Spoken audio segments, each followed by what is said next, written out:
Hey, so just playing acoustically here. I think it's a good thing to do sometimes is to, with an electric guitar, especially a solid body, just to play without an amp. Maybe not predominantly, but sometimes it can be good. Just to have it in there at least a little bit because it's a different way of interacting with the instrument, right? You hear details that you wouldn't normally hear in electrified guitar. Yeah, so last month marks 21 years that I've been teaching guitar, all private lessons, no classes. And it's been a very important part of my life. And so I thought I would just talk about it and share some of my experiences and kind of how I approach things as a teacher. So as soon as I got out of Berkeley, I started teaching at this music store that I took lessons at from the age of 15. I had taken lessons at a different music store at a younger age, and then I went to this music store called Guitar Workshop in downtown in the city that I live in. And it was a big deal because as soon as I got out of school, the owner let me teach there. And, he had heard me play and everything.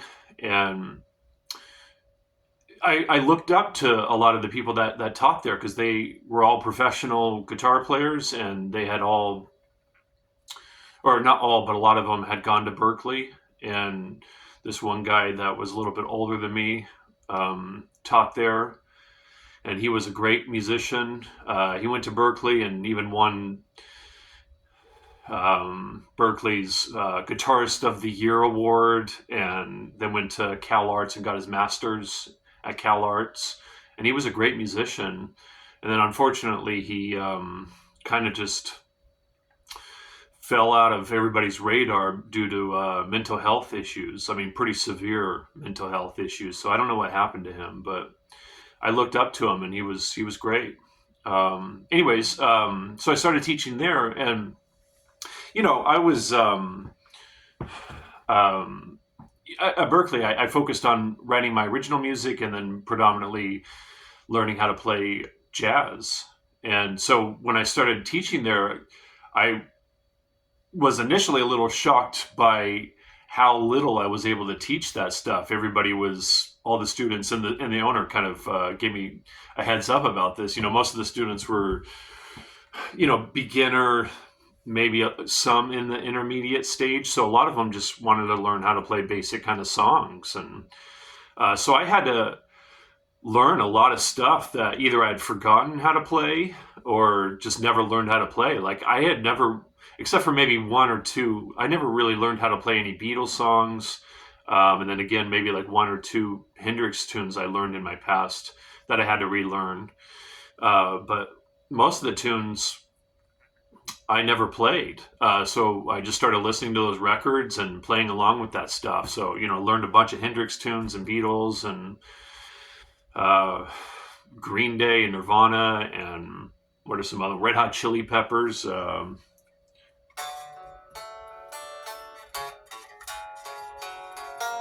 Stuff like that, Under the Bridge, other tunes by them. And so that was a big part of what I would teach. And, basic stuff like, the chords and some of the scales that go with those chords. And just over time, I've gotten away from teaching younger students. Right now, I won't take anyone under the age of, 10-ish. I remember teaching some students that were, I think my youngest student was 5 that I had. And, it was just, and he had a half-size guitar, and it was just a struggle to get him just to play a couple notes, that was difficult. So I've gotten away from that. And right now, actually, my youngest student is in his early 30s.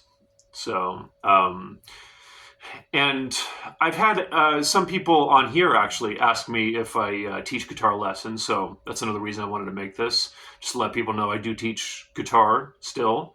And yeah, I mean, if you take a private lesson from me, it's $200 a month, so $50 a lesson for an hour lessons for so that's 4 1 hour lessons.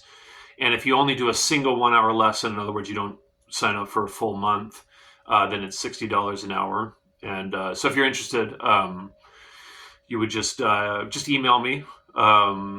It's my name at yahoo.com. So Tyson Graff at yahoo.com.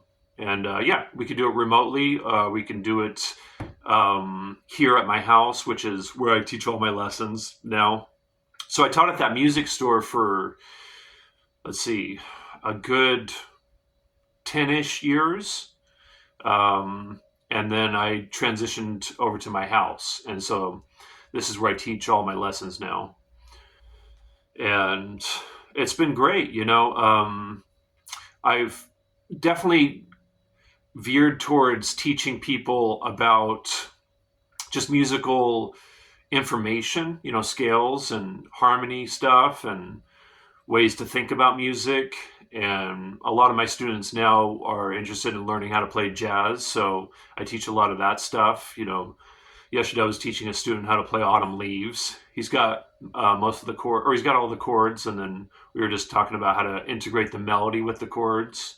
And then that just kind of opens up a bunch of stuff like, you know, harmonic concepts, for instance, which is one of the nice things about teaching jazz tunes is it really gets into conceptual stuff. Like on a B7 chord, what are some different ways of expressing that chord? And what are the different tensions that you can get in there? And so it's really fun and interesting to get into that stuff.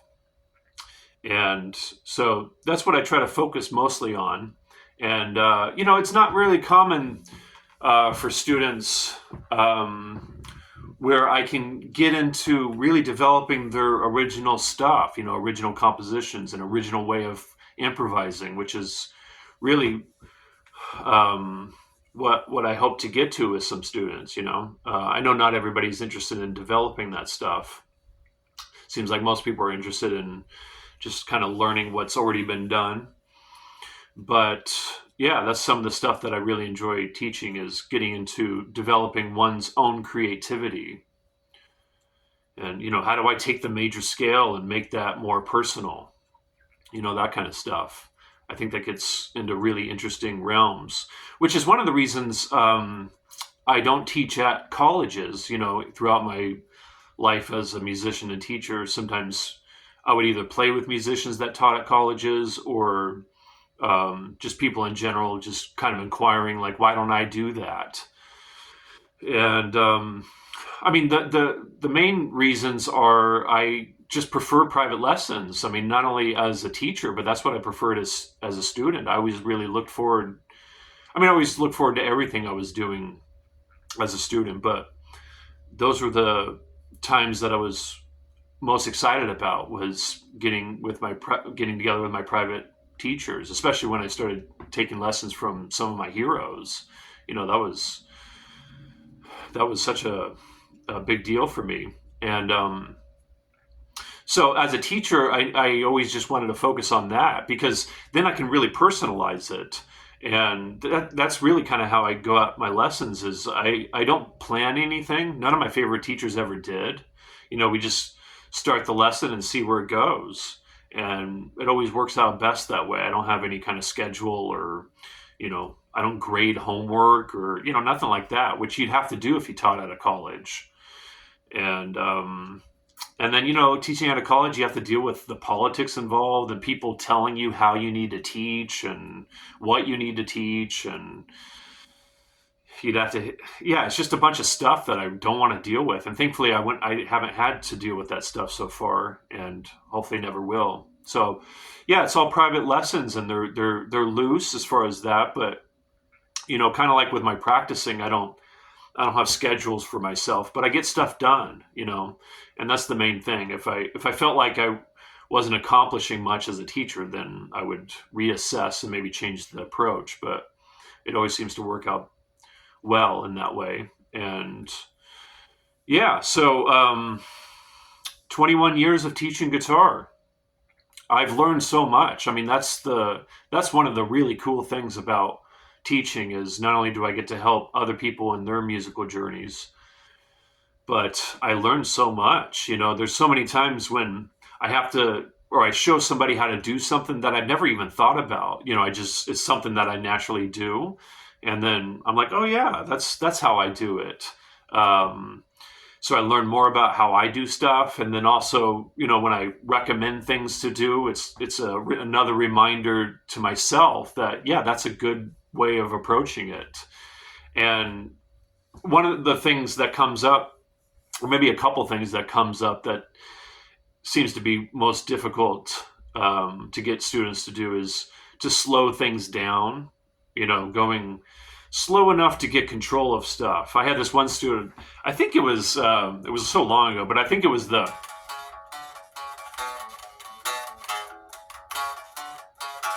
Crazy Train riff, and he wasn't getting it. And I said, "Oh, you need to slow it down." And he kept. It almost seemed like every time I said slow it down, the faster he would go. And so, just the importance of slowing things down, going really, really slow. It's just so difficult to get people to do that. But, when I tell people to do that, it's another reminder to me if I'm doing something and I'm not quite getting control of it, it's just another reminder to myself to do that as well. It's really important to slow things down to a point where you get control of it, right? Another thing that's really difficult to get people to do, besides just practicing, right? That's always difficult to get people to do, but is recording yourself. That's something I emphasize, is recording yourself.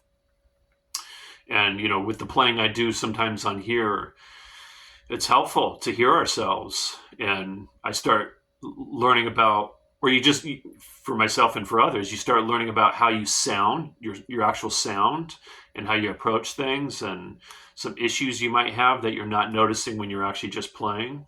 So yeah, recording yourself's a big deal. So that's another one that can be difficult to get people to do, for various reasons. One of the reasons I think is just people don't have a setup that's just kind of already ready to go. So it's easy for them to do it. And then also there's this, what some people refer to as the red light syndrome. They're fearful to hear themselves, and I certainly understand that. But you just have to do it to where it just becomes second nature, and you just stop caring about how bad you sound, Yeah, so teaching guitar for 21 years. I'm really glad it's been a part of my life and continues to be. So yeah, if you're interested, feel free to contact me and we can get some private lessons going. I would say the biggest thing, besides just getting, all my years of experience and wisdom and ability and knowledge and everything that I can impart on you, to have me listen to you play and to have me see you play. And from there, I can really personalize it and critique it to where I can help you take whatever you're doing to the next level and help you to get on the right path. And there's so many details to get into when you hook up with a private instructor like myself. Yeah, so feel free to hit me up if you're interested.